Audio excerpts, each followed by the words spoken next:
Hello friends, welcome you all. आज मैं आपके लिए जो वीडियो लेके आ रहा हूँ, देखिए बात करेंगे एक पेनी स्टॉक की। फिर से ये छोटे छोटे स्टॉक होते कमाल के हैं। कुछ ही हफ्तों के अंदर इतना ज़बरदस्त रिटर्न दे जाते हैं कि आप बुक करके जेब में रखो, फिर दोबारा मौका आएगा तो फिर खरीद लेंगे। यहाँ पे ये पेनी स्टॉक आप अगर देखोगे बहुत सारे हैं, लेकिन जो रिटर्न ये देते हैं ना वो काबिले तारीफ, वो भी कैलकुलेटेड अफोर्डेबल रिस्क के साथ। क्योंकि हमारी हमेशा प्रायोरिटी रहती है और रहनी भी चाहिए कि सबसे पहले यानी कि स्टॉक खरीदने से पहले आपको पता होना चाहिए कि उस स्टॉक में आप कितना रिस्क ले रहे हो, क्या वो आपके अफोर्डेबल क्राइटेरिया के अंदर है। If it is then you can buy, otherwise skip it और रिड्यूस द क्वांटिटी। तो चलिए 12 रुपए के पेनी स्टॉक पे एक नज़र डालते हैं। हैरान मत होना, क्योंकि ये स्टॉक पहली बार नहीं, इससे पहले वाली रैली भी हमने बखूबी कैप्चर की है इसकी। ये स्टॉक कोई और नहीं, इसका नाम है IFCI लिमिटेड। ये स्टॉक अगर फंडामेंटली मैं देखूं तो मुझे बिल्कुल अच्छा नहीं लगता, लेकिन जो स्विंग ये देता है वो मज़ेदार। पिछली दो स्विंग को देखेंगे, ये 2,500 करोड़ का मार्केट कैपिटलाइजेशन, मात्र 12 रुपए का ये स्टॉक है। अब आपको इस स्टॉक के ऊपर लेके जाता हूँ। देखिए कौन सा है, IFCI। क्यों ये स्टॉक हमारी नज़रों में आया है? क्योंकि पिछली दोनों स्विंग को जब आप देखोगे, ये मंथली का चार्ट है और बेसिक फंडामेंटल क्या होता है स्टॉक मार्केट में जो मैं आपको बताता हूँ। इम्पल्स करेक्शन, इम्पल्स करेक्शन ये कहलाता है अप ट्रेंड। और जब ये चीज़ें हल्की हो जाए और वापस जो है ये आ जाएगा फिर डाउन ट्रेंड। आप कहोगे ये तो बहुत ही बेसिक है, बहुत ही सिंपल। देखिए impulse correction, impulse correction, impulse और करेक्शन, क्या ये रिजॉल्व होने वाली है? क्या हमें फिर से मौका मिलने वाला है? तो ये बहुत सारे क्वेश्चंस आपके मन में होंगे। तो पिछला एंट्री पॉइंट देखिए, उससे पहले देखिए, और फिर से क्या मौका आपके सामने आने वाला है? बहुत सारे क्वेश्चंस आपके मन में होंगे। तो इस वीडियो को जब आप डिटेल में देखोगे तो बहुत कुछ सीखोगे और आपके सामने जवाब आते रहेंगे। अब जरा देखिए तसल्ली से, इस स्टॉक को जब लास्ट टाइम पे हम लेके आए थे तो बुलिश क्रॉस के बाद जब पहली करेक्शन बन रही थी और ये लेवल था ऑलमोस्ट 9 रुपीज़ के आसपास, ये लेवल था, हम आपके लिए स्टॉक लेके आए थे। फिर जो रैली आई और फिर ये करेक्शन आया और फिर हम आपके लिए फिर से ये स्टॉक अभी लेके आए 12 रुपए के आसपास। क्योंकि हमारा रिस्क जो है, ये जो बॉटम पॉइंट्स है इनके थोड़ा सा नीचे, यानी कि 10 पॉइंट समथिंग हो गया या 11 पॉइंट। अब मान लो मैं इस स्टॉक में ले सकता हूँ, जैसे 12 रुपए का है, मैं इसको 10 का भी मान लो, अगर मेरा स्टॉप लॉस है 2 रुपये पर शेयर का रिस्क है मेरा, और मैं ले सकता हूँ मात्र 2,000 का रिस्क। तो मैं इसमें कितने शेयर खरीदूंगा भाई? 2 रुपये का रिस्क है, 2,000 शेयर खरीदूंगा, सिंपल सी बात है। उससे ज़्यादा मैं इसमें गंवाना नहीं चाहता। कमाई अलग बात है, पहले गंवाने की बात करो। तो जैसे ये देखिए, ये पार्ट और ये वॉल्यूम देखिए इम्पल्स में, ये वॉल्यूम देखिए इम्पल्स में, और पहली इम्पल्स का ये वॉल्यूम बढ़ा, करेक्शन आई, रिजॉल्व हुई। बहुत ही इंपॉर्टेंट। क्यों मैंने कहा आपको हैरान मत होना, क्योंकि ये पिछली बार जब रेडी हो रहा था 9 रुपये 50 पैसे का था और ये डेट थी मार्च 1 की। 9 रुपये का पेनी स्टॉक, बड़ा धमाका, रेडी होना, शेयर बिलो 10। अब आपको हो गया यार कैसी बात कर रहे हो, 2021 में हम मार्च में ही ये स्टॉक आपके सामने लेके आए थे। जबरदस्त, देखिए, देख रहे हो आप। और अगर आप प्राइस को देखते हो, क्या सही में उस टाइम पे ये प्राइस था? और मैं आपको ये डेट लेके जा रहा हूँ। देखिए ये जो मंथ ये स्टार्ट हुआ था मार्च का, ये देखिए आप। अब आपको समझ में आ गया होगा क्या अपॉर्चुनिटी बनी थी, क्या करेक्शन रिजॉल्व हुआ था।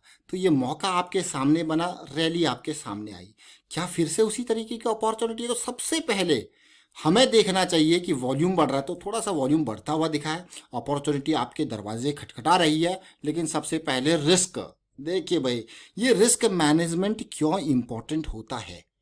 क्योंकि ये हमारी कैपिटल, मान लो 12,000 रुपये के मैंने 24,000 के मैंने 2,000 शेयर खरीद लिए, तो मेरे पास अगर यहाँ पे मेरी चीज़ें मेरे अगेंस्ट जाती है तो मेरा लॉस कितना होगा?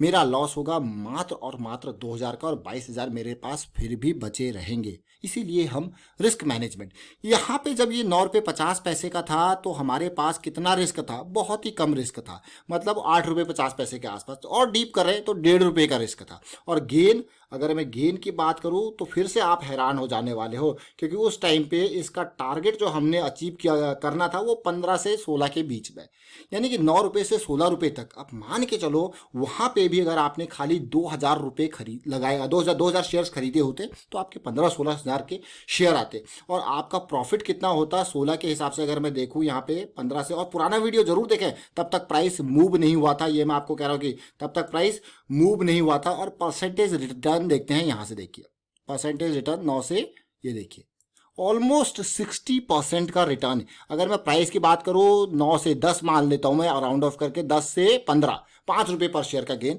तो आप कहोगे यार 2,000 खरीदे थे, 5 रुपये पर शेयर का गेन, ये तो 10,000 रुपये का फायदा हो गया सीधे सीधे 2 हफ्ते के अंदर, 2 वीक्स। और आप कहोगे ये तो बहुत ही अच्छी बात है, इतना जबरदस्त गेन। और उससे पहले का अगर आप देखोगे जो करेक्शन रिजॉल्व हुआ था वो ऑलमोस्ट मैं कहता हूँ कि राउंड ऑफ करके 7 का फिगर, और 7 से सीधे 10 तक 3 रुपये पर शेयर की कमाई। और रिस्क देखिए, रिस्क भी साथ के साथ देखते रहिए कितने रिस्क है, क्योंकि यहाँ पे 1.5 रुपये का रिस्क है, यहाँ पे 2 रुपये का रिस्क है, यहाँ पे 1 रुपये का ही रिस्क है। देखिए तो ओवरऑल सिचुएशन आपको समझ में आ रही होगी कि स्टॉक में हम जब भी गिरावट में खरीदते हैं ना, जब कहते हैं ना कि डिप्स पे आपको खरीदना है, तो स्टॉक अप ट्रेंड में होना चाहिए और आपका गोल उसमें क्या है। अब ऐसे स्टॉक में अगर आप कहोगे नहीं भैया मैं तो इसको लॉन्ग टर्म पर्सपेक्टिव से खरीदूंगा, पास रखे रखूंगा, तो ये वो वाले स्टॉक नहीं है। ये वो वाले स्टॉक है जो आप स्विंग कैप्चर करो, बुक करो, निकलो, स्विंग कैप्चर करो, बुक करो, निकलो। ये देखिए स्विंग कैप्चर करो, बुक करो, निकलो।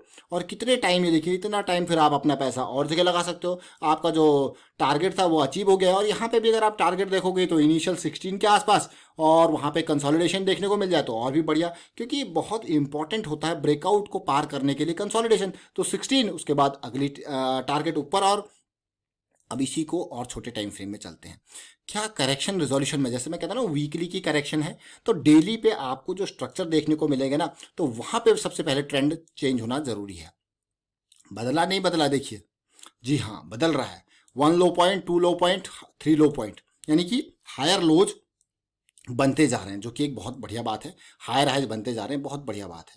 और यहाँ पे भी देखिए मोमेंटम एरिया पे आते जा रहा है, और कभी भी ये रिजॉल्व हो जाए तो मजा आ जाए। तो ओवरऑल सिचुएशन देखिए। लेकिन अभी जो एक चीज़ जो परेशान कर रही है मुझे, वो ये है कि भाई वॉल्यूम नहीं दिख रहा है। वो वॉल्यूम आना ज़रूरी है, जो आपको थोड़ा सा और कन्फर्मेशन देगा भैया अब जो है वो बड़ी रैली आ सकती है। जैसे आप देखिए यहाँ पे, आप देखिए जब चीज़ें पार हो रही थी तो वॉल्यूम दिखा था, ये वॉल्यूम दिखा था, ये देखिए ये छोटा सा वॉल्यूम जो दिख रहा है, और उसके बाद फिर फॉलो अप बड़े बड़े वॉल्यूम बनते रहे। फिर अगली करेक्शन देखिए, मैं आपको इंपॉर्टेंट पार्ट जो बताता हूँ ना कि भाई ब्रेकआउट के नियर कंसोलिडेशन, करेक्शन या काइंड ऑफ पुल बैक देखने को मिल जाए तो मजा आ जाए। तो what is this? This is just a pull back situation. आप देख पा रहे हो क्लियरली, ये पुल बैक आया, रैली के बाद पुल बैक, फिर अगली। ये बहुत अच्छी चीज़ होती है और ये बहुत इंपॉर्टेंट चीज़ होती है कि ब्रेकआउट सक्सेसफुल तभी होता है या तो ब्रेकआउट के नियर कंसोलिडेशन हो या पुल बैक हो। और अगली सिचुएशन आप देखिए, ओवरऑल यहाँ पे भी पूरा का पूरा ब्रेकआउट हुआ, वापस पुल बैक आया और एक करेक्शन के टाइप पे था। और आप देखिए तो ये IFCI के शेयर, यही नहीं ऐसे छोटे छोटे शेयर्स हमने बहुत बार कब्जा किए हैं। यही नहीं, आप अगर ये मैं कहूँगा ट्राइडेंट के शेयर को देखोगे तो हमने इसको ऑलमोस्ट 7 रुपये के लेवल से देखा और 18 रुपये के लेवल तक गया। IFCI के शेयर को देखा और आप देख सकते हो। तो ऐसे छोटे छोटे स्टॉक्स हों या फिर बड़े बड़े स्टॉक्स, सब में आपका फॉर्मूला एक ही है। क्या फॉर्मूला एक ही है भैया? चाहे बड़ा चार्ट हो, छोटा चार्ट, बड़ा in the sense monthly chart हो, वीकली चार्ट हो, डेली चार्ट हो या छोटा इंट्राडे हो, तो आपके उसमें तेजी, करेक्शन, तेजी, सारा फॉर्मूला एक ही है। यही नहीं, यकीन नहीं है तो मैं आपको इंट्राडे का 1 मिनट का चार्ट भी मेरे पास खुला होगा, मैं वो भी दिखा देता हूँ। ये देखिए बिल्कुल फॉर्मूला क्या है, एक ही, इसको याद रखें। ये देखिए हर तरीके से तेजी, करेक्शन, रेजोल्यूशन, भागो। ये बैंक निफ्टी का आज का चार्ट है, देख सकते हो आप। करेक्शन, रेजोल्यूशन, पुल बैक, देखिए ब्रेकआउट, पुल बैक, रैली, ये देख रहे हो, देख रहे हो आप पूरा rally, impulse, correction, impulse, correction, impulse, देखिए। और फिर ठंडा हो गया बस्ता तो फिर नीचे इम्पल्स, करेक्शन, इम्पल्स। तो आप चाहे बड़ा टाइम फ्रेम हो, छोटा टाइम फ्रेम, ये समझना आपको जरूरी है। इम्पल्स के बाद आती है करेक्शन, फिर स्टार्ट होता है अगला इम्पल्स और शेयर कैसे भागता है आपके सामने। लेकिन आपको इन सब चीज़ों के बीच में अपने गोल को समझना है। उस गोल के बेसिस पे आप अपनी चीज़ें एग्जीक्यूट करते रहोगे, चाहे बड़ा शेयर हो या छोटा। या बजाज इलेक्ट्रिकल के ही शेयर को देख लीजिए, किस तरीके से यहाँ पे हमने मंथली के लेवल पे ये वीडियो सारी आपके सामने है। देखिए, मैं आपको यही कहूँगा, ये पुरानी वीडियोज़ भी आप देखते रहिए, इनको समझिए, क्योंकि यहाँ पे जब हम पहले वीडियो लेके आते हैं तो वहाँ पे प्राइस मूव नहीं हुआ होता है, तो एक गाइडेंस आपको तब मिलता है। और जब आप प्राइस को एक्चुअली बाद में देखोगे कि जितना मूव हो चुका है, तो फिर आपको लगेगा हाँ, ये एक पाथ है, एक प्रोसेस है जिसके जरिए स्टॉक निकलता है। तो मज़ा, और उसमें भी रिस्क मैनेजमेंट के साथ। फिलहाल वाइंड अप करता हूँ वीडियो को। उम्मीद करता हूँ वीडियो आपको अच्छा लगा होगा। अच्छा लगा तो शेयर कीजिए, लाइक कीजिए। चैनल सब्सक्राइब नहीं किया तो जल्दी से सब्सक्राइब कर लो और साथ के साथ बेल आइकन को प्रेस कर लो, जिससे आपको नोटिफिकेशन आती रहेगी। Thank you for watching the video.